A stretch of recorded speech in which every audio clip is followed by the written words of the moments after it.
Retour en Charente, où Christopher et sa femme ne se sentent plus en sécurité.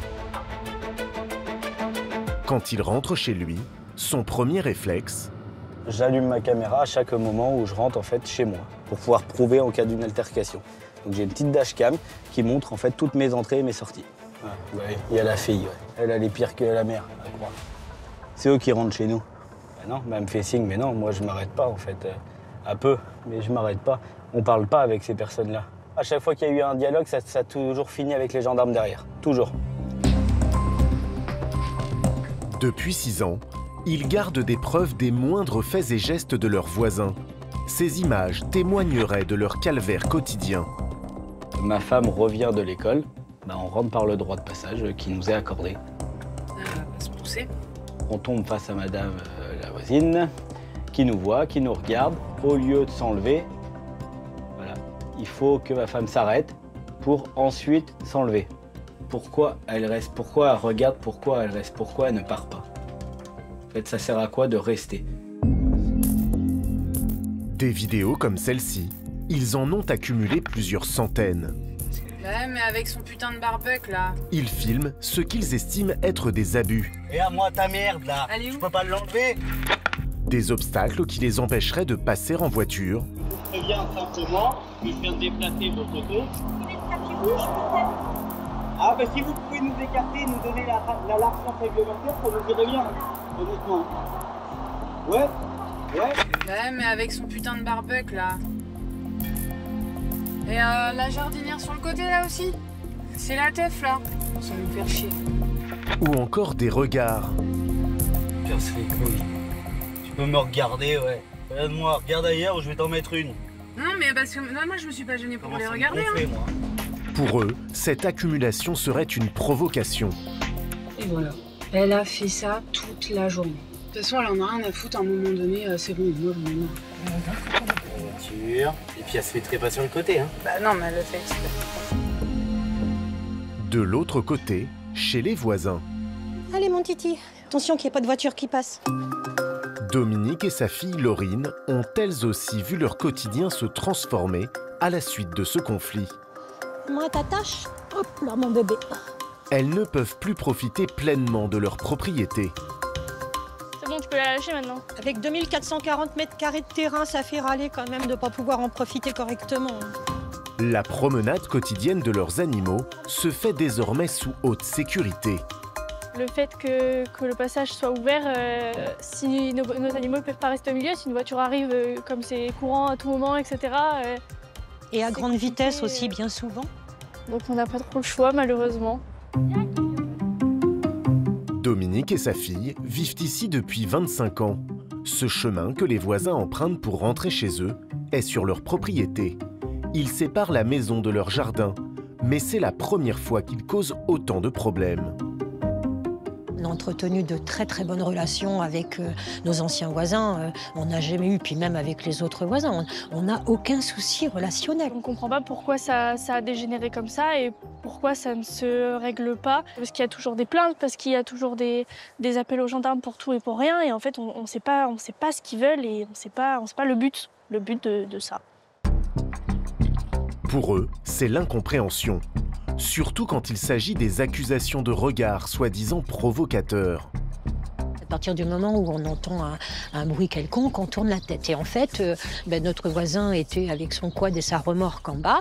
Et quand il a vu qu'on le regardait, il nous a dit « mange tes morts ».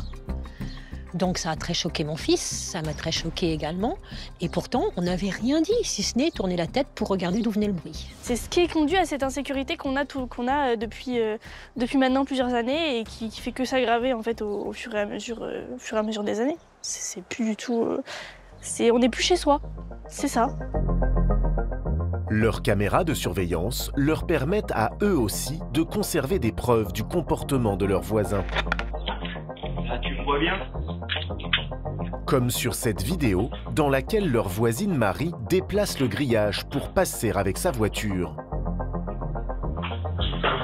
Et si les voisins se plaignent du manque de place de ce passage, d'autres véhicules semblent circuler sans encombre. On ne sait pas franchement ce qui les dérange.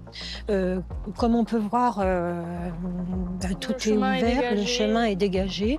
La chose qui les dérange, c'est le petit barbecue qui est à gauche là-bas. Je ne pense pas qu'il gêne le passage de véhicules. Ensuite, ce qu'il gêne, c'est le grillage. Mais comme on peut constater, le grillage, il est à la limite de la pelouse et on a largement la place de passer avec un véhicule. Il est passé avec une calèche, ils sont passés avec des remorques, ils sont passés... Comme vous pouvez le voir, il n'y a absolument rien qui obstrue le droit de passage. D'ailleurs, c'est ce que nous ont dit plusieurs fois les gendarmes. Quand ils se sont déplacés, ils nous ont dit « Mais qu'est-ce qu'on vient faire là ?» Voilà, on ne sait pas non plus. Le jeune couple se sent persécuté par leurs voisins qui bloqueraient la route sur laquelle ils souhaitent passer et les observeraient. Tu peux me regarder, ouais. Regarde-moi, regarde ailleurs ou je vais t'en mettre une. Non mais elle a un sérieux problème en fait à me regarder comme elle fait là. Continue à regarder. Elle commence à me saouler. Hein. Ça va mal se finir. Il n'y a plus d'entente du tout entre l'un et l'autre et on n'arrive pas à communiquer malgré conciliateur, médiateur, justice. On a essayé plusieurs choses mais aujourd'hui ça marche pas.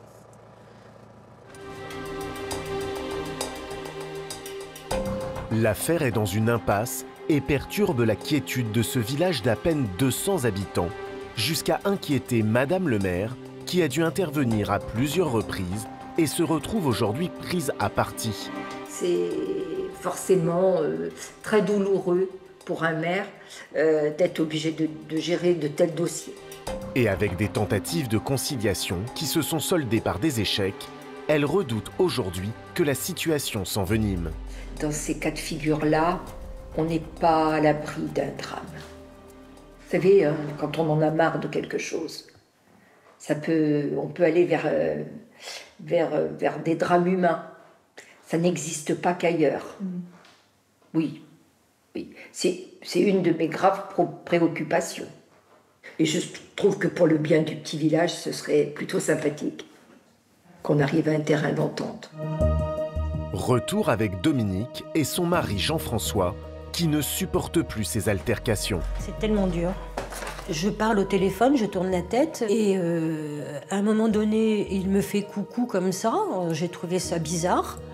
Et aussitôt après, il me dit « Tu peux pas regarder chez toi, connasse ?» Voilà. Je sais pas ce qu'il faut faire. Je sais pas. Et pour ça, il n'y a aucune communication possible en fait. Non. Aucune. Si on arrive à la retraite qu'on peut pas aller dehors sans se faire insulter, sans... Ah non, on peut pas vivre comme ça, c'est pas possible. Ils constatent eux aussi des dégradations sur leur terrain.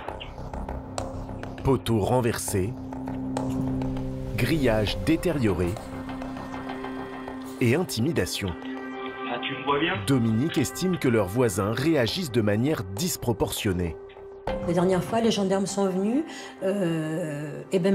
monsieur a mis un coup de pied dans une pomme de pin en disant que nos détritus de pommes de pin allaient chez lui. Donc à ce moment-là, essayer d'éviter les pommes de pin de tomber dans un sapin, moi... C'est pas faire. Moi, je sais pas. Pourtant, il existerait une autre solution qui faciliterait la vie du voisinage. Pour accéder à leur maison, Marie et Christopher utilisent ce droit de passage, ce chemin en rouge qui traverse la propriété de Dominique et son mari. Mais un autre accès serait possible. Il y a 6 ans, la mairie a construit un chemin communal, ici en bleu, qui contourne le terrain de Dominique. Ce chemin a été créé pour faire un accès direct à la maison du dessous. Ça a été fait, c'est marqué sur le cadastre. Donc pour nous, on aurait pu fermer chez nous, puis être tranquille. Mais cette route ne convient pas à Christopher et Marie. Ouais. Donc là, il y a l'accès en fait qui se fait par la voie communale justement, qui pourrait en fait paraître simple ou ça nous donnerait un accès à notre propriété. Or, le problème, c'est qu'avec cet accès à la voie communale, on n'a pas l'accès à mon garage. Et aujourd'hui, sans l'accès à mon garage, je ne peux pas jouir de ma propriété pleinement, sachant que c'est le plus grand où je peux me permettre de rentrer 3 à 4 véhicules à l'intérieur. Face à cette impasse, ils ont même tenté de dégager une autre voie ici en bleu pour avoir accès à leur garage. Nous, ce qu'on a voulu faire, en fait, c'est créer une plateforme justement sur la partie de notre terrain qui est en pente, afin justement d'essayer de nous apporter un nouvel accès justement à notre garage se trouvant à l'autre bout pour lequel on a besoin du droit de passage. Sinon, aujourd'hui, on ne peut rien faire. On a 100 mètres à faire. Aujourd'hui, le problème il peut être réglé. Ça peut paraître simple. 100 mètres de remblai, c'est fini. Et on arrête une vie de galère et on arrête en fait un calvaire. Pour l'instant, le permis de construire n'est pas accordé. Christopher a dû mettre un terme à ses travaux. Aujourd'hui, comment on fait? On est dans une impasse. Depuis 2020, les procédures juridiques liées à ce conflit de voisinage se sont accumulées. On a des dossiers qui concernent les différents dépôts de plainte. On a un dossier concernant un harcèlement moral qu'on subit depuis des années. On a tous nos dossiers contre nos voisins qui sont classés ici. Des dépôts de plainte des deux côtés pour insultes, dégradations ou harcèlement. Il y a 3 ans, les voisins ont demandé la fermeture du droit de passage, mais la justice a donné raison à Christopher et sa compagne. Le jugement nous a été favorable, donc il est temps que les voisins acceptent les décisions de justice ou nous apportent une solution afin de remédier à ce problème-là. L'affaire est loin d'être terminée, car en septembre 2022, les voisins ont fait appel de cette décision de justice. Aujourd'hui, Christopher est épuisé par ces années de tension. On revoit tout ce qu'on a subi et on se dit on a réussi à traverser tout ça, ma femme, mes enfants, et on est encore là. Sauf que toute cette pièce, j'en ai marre. Parce qu'en fait, ça rappelle que des moments mauvais, que des altercations, que des dégradations. En fait, on voit que du problème. Face à l'accumulation des procédures, en dernier recours, Christopher et Marie ont décidé d'interpeller les plus hautes instances et d'écrire directement au président de la République, Emmanuel Macron. La réponse qu'ils viennent de recevoir ne semble pas les rassurer pour autant. Soucieuse de votre situation, je vous informe avoir transmis votre requête au colonel-commandant du groupement de la gendarmerie départementale de la Charente. Je me dis que ça aboutira pas puisqu'ils ont déjà eu par la mairie une alerte, ils ont déjà eu par les avocats aussi des alertes, ils ont déjà eu par la gendarmerie locale des alertes parce qu'ils en avaient marre de ce problème-là. On fait quoi? On ferme notre gueule et on se dit on fait comment? On doit passer tous les jours avec le stress en se disant voilà, on subit une voiture qui gêne, un pot de fleurs, un grillage bien décalé. Elle est en train de mettre ses pots de fleurs. Regarde. Bah oui. Ça dérange pas en fait. Non.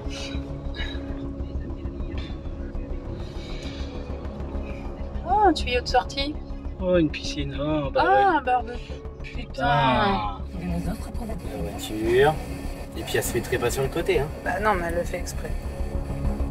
Cette guerre de voisinage a aussi laissé des séquelles dans la famille de Dominique. Elle vit désormais dans une angoisse permanente. Suivant mes horaires, je suis à la maison l'après-midi, mais je ne sors pas, j'ai peur. N'importe qui passe ici, n'importe qui peut rentrer, n'importe. J'ai peur. C'est une maison qu'on a aimée. Notre lieu de paix est devenu le lieu de l'enfer. Hein? Un enfer. Un enfer, voilà. Même s'ils ont perdu en première instance leur procès pour lequel ils réclamaient la fermeture de ce droit de passage, Dominique et Jean-François ne comptent pas s'arrêter là. On espère aboutir et de toute façon on ira au bout. Si on perd encore là, on ira encore plus loin. Mais de toute façon, on ne laissera pas tomber. J'estime que j'ai raison et je partirai pas et je tiendrai jusqu'au bout. Je suis têtu, mais je lâcherai pas. Si Dominique et Jean-François restent déterminés, de l'autre côté, le jeune couple est à bout. Moi, pour ma part, je pourrais jamais réellement tourner la page. Ça marque à vie. Nous ne sommes plus les mêmes personnes. On est à 7 ans, on passera pas la barre des 10 ans, c'est pas possible. Il faut une solution avant. L'idéal, ça aurait été de trouver une maison au milieu des bois avec 0 voisin. Nous, ce qu'on veut, c'est être le plus isolé possible, en fait, pour vraiment pouvoir retrouver un peu notre liberté et puis être tranquille. Marie et Christopher ont déjà gagné une première fois leur procès pour continuer à utiliser le droit de passage et qu'ils soient libérés de tout obstacle. Mais Dominique et Jean-François ont fait appel. La prochaine audience n'aura lieu que dans 2 ans. Dégoûtés, Marie et Christopher ont déjà acheté un nouveau terrain et viennent de mettre leur maison en vente.